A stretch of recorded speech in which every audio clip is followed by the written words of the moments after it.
Rabu itu kan hari nyoblos ya. Aku kapan dicoblos sama kamu? Udah lama, dari 2017 nggak dicoblos-coblos. Namaku Ardi. Dan pagi ini, aku berada di ujung jalan yang bahkan Google Maps pun nyerah nyari lokasinya. Mereka menyebut tempat ini Kampung Janda Kesepian. Sebuah desa kecil di pedalaman Jawa Tengah, di mana hampir semua penduduk perempuannya adalah janda. Gak ada warung kopi modern di sini, gak ada sinyal kuat, tapi ada cerita yang bikin siapapun betah berlama-lama. Katanya, setiap laki-laki yang datang ke sini, gak pernah pengen cepat pulang. Aku pikir awalnya cuma rumor. Tapi semakin aku melangkah masuk ke desa ini, setiap senyum, setiap tatapan, setiap tawa lembut mereka, bikin aku sadar. Ada sesuatu di balik sepi itu, sesuatu yang hangat, menggoda, dan sulit dijelaskan. Jadi, tetap di sini. Karena setelah ini, kamu akan tahu kenapa kampung ini disebut Kampung Janda Kesepian.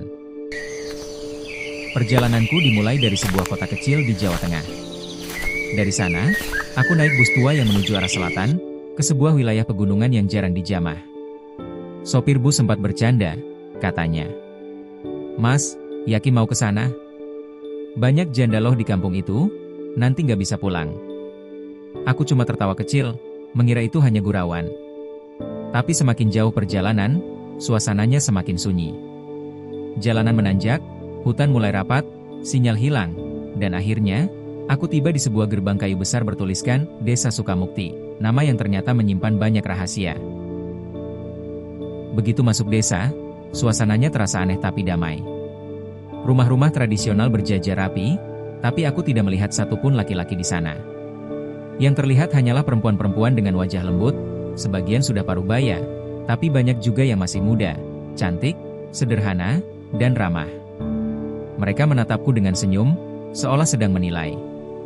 Lalu seorang ibu mendekat sambil berkata, "Kamu dari kota, ya? Sudah lama nggak ada tamu laki-laki di sini."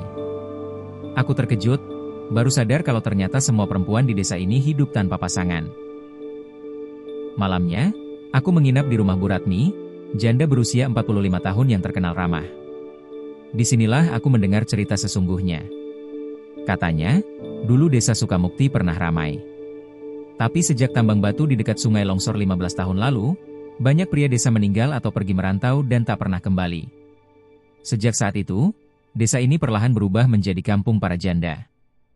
Banyak dari mereka yang masih muda saat kehilangan suami. Beberapa menikah lagi dengan pria luar, tapi tak bertahan lama. Hingga akhirnya, para perempuan di sini memilih hidup berdampingan, saling bantu, tanpa bergantung pada laki-laki. Tapi tetap saja, di hati kecil mereka, ada rasa kesepian yang tak bisa ditutupi. Malam pertama di sana terasa sunyi sekali. Tak ada suara kendaraan, hanya jangkrik dan angin dari pegunungan. Dari dapur, terdengar suara lembut beberapa ibu yang sedang ngobrol sambil menumbuk kopi. "Andai aja ada laki-laki yang mau tinggal di sini ya, Bu." "Iya, biar ada yang bantu ngangkat air dari sumur, atau sekadar nemenin ngobrol malam-malam." Suara tawa kecil terdengar, tapi samar-samar ada nada rindu di baliknya. Aku termenung. Desa ini memang damai, tapi di balik ketenangan itu, ada kesepian yang dalam. Keesokan paginya, aku diajak ke kebun kopi oleh Sari, janda muda berusia sekitar 27 tahun. Ia cantik, kulitnya sawo matang, matanya tajam tapi teduh. Sambil memetik biji kopi, ia bercerita dengan suara lembut. "Kadang kami cuma butuh teman ngobrol, Mas. Tapi banyak orang luar takut datang ke sini. Katanya kampung ini angker. Padahal nggak ada apa-apa, cuma hati kami yang belum sembuh." Aku menatapnya, merasa iba sekaligus kagum dengan keteguhan mereka. Di bawah sinar matahari pagi, kampung itu terlihat indah sekali, seperti tempat yang terjebak antara masa lalu dan masa depan. Ternyata, setiap bulan purnama, desa ini punya tradisi unik bernama ngopi bareng janda. Semua perempuan desa berkumpul di balai, menyalakan lentera, menyiapkan kopi dan makanan tradisional. Mereka bernyanyi, bercanda, bahkan menari dengan gembira. Tak ada kesedihan di wajah mereka malam itu, hanya kebersamaan yang hangat.